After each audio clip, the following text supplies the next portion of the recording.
Hi folks, welcome back to Gardening in the Cusp with Ray. So today we're going to talk about mulching, we're going to talk about pruning roses, we're going to see what's blooming, and a really fun new section is Let's Learn Latin.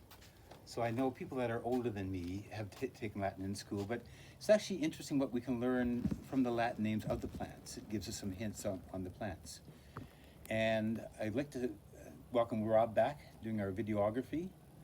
And we have this beautiful shade tree out here that this time of day is just wonderful. Otherwise we'd be baking hot here, and somebody along the way had the smarts to plant that tree, and I'm reaping the benefits of it. So I'm very grateful for that tree. And I see some of these new subdivisions where there's houses are bang on each other, and I think it's too bad there's no room for trees. And I know these large subdivisions take up room, but it sure is nice to have all these trees around all these houses and the gardens and shrubs and stuff like that. So anyway, we'll start touring around.